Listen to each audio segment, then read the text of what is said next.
All right, let's talk about assignments 10, 11, and 12. So right now, you have submitted your rough draft for the argumentative research essay, and you have my comments.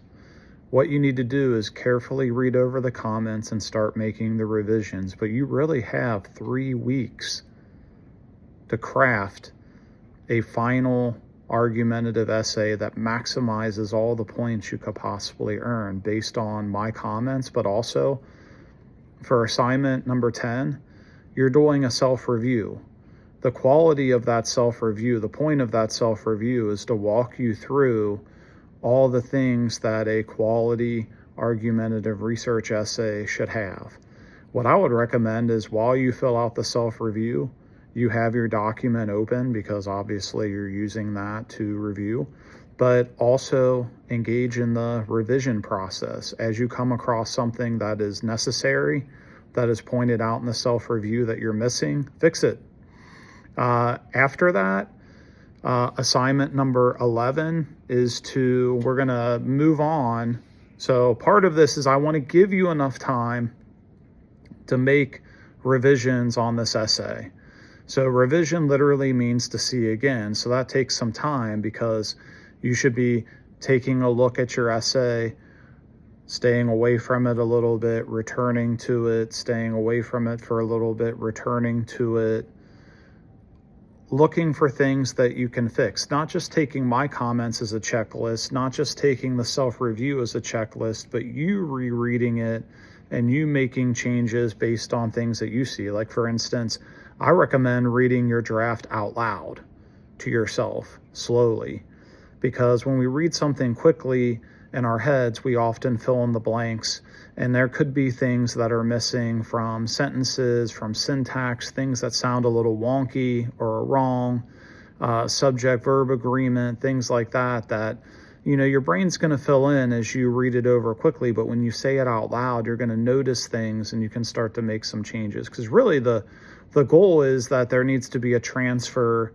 from somebody pointing things out to you to internalizing them, so that you are your best editor, you are your best critic, you are reading and revising things as you're making them, as you're creating them, so that you can become a better writer. But anyway, the reason I bring this up is assignment number 10 is the self-review.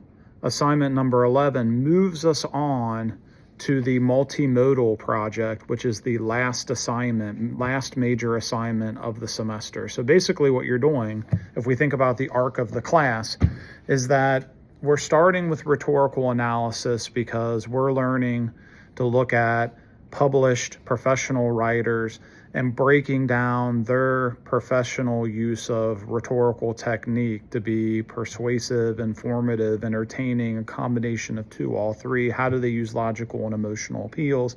How do they use things like anaphora, hypophora, enumeratio, distinctio, things like that for emphasis? How do they build their credibility through their use of more knowledgeable others? How do they use emotional appeals to persuade, use loaded language, things like that, so that you can then transfer that, practice it, try it in your argumentative research writing. And right now you've put in a draft and you have plenty of time to work on the revision. All right, so the revision should be substantial. But then after the self-review, we're moving on. So I'm still giving you time to work on the draft, to finish that up, to do a great job on that. That'll be assignment number 12 when you turn in the final argumentative research essay. But assignment number 11 is for you to make your multimodal project proposal. So what you're doing then is taking your stance from your argument and thinking to yourself, another rhetorical part of the semester, what if Mr. Ruoff wasn't just my audience, right? We're in an asynchronous online class, so outside of discussion boards and things like that, I am your main audience. So we want to make this more real world. What if you're serious about your argument and you wanted to take your argument beyond the metaphorical four walls of our classroom? I know it's asynchronous online, but let's pretend we're in the same room.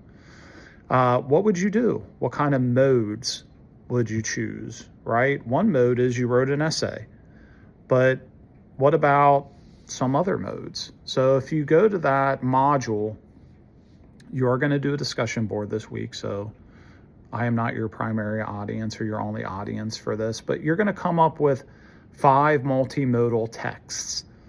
And I know text probably makes you think of written, but no.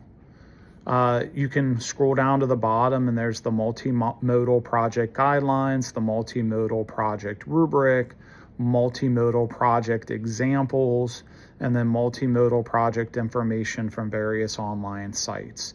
So there's a ton of information there, because your first thought is probably, what even is multimodal? What does that even mean? And so as soon as you pull up the handout, it says in the composition field, multimodal elements are commonly defined in terms of the 5 modes of communication: linguistic, visual, gestural, spatial, audio. And then I go through some examples, but here are some easy ones.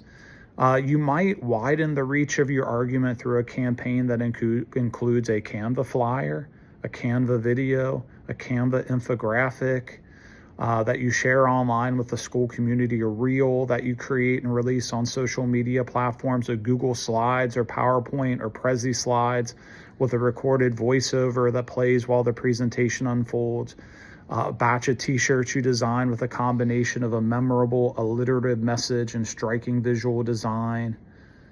So I give you an example. I run you through a hypothetical about an argumentative stance that I could have on AI. And then I could make a Canva infographic. I could record a video. I could design a t-shirt. I could advertise a t-shirt. I could record a podcast. I could design a poster. I could create a Canva newsletter.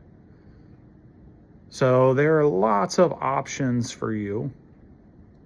And this is one of the major assignments as we close out. And notice there is a line of reasoning through everything we're doing this semester, from the rhetorical analysis to the argumentative research essay, to then expanding your audience with the use of the multimodal project.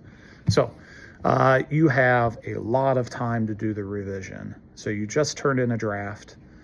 Work on the revision, work through the self-review, start thinking about how you can expand your audience for the same argument, widen your reach, finish the argumentative research essay revisions, craft a proposal for the multimodal, and in 3 weeks' time, we'll be heading down the home stretch of the semester.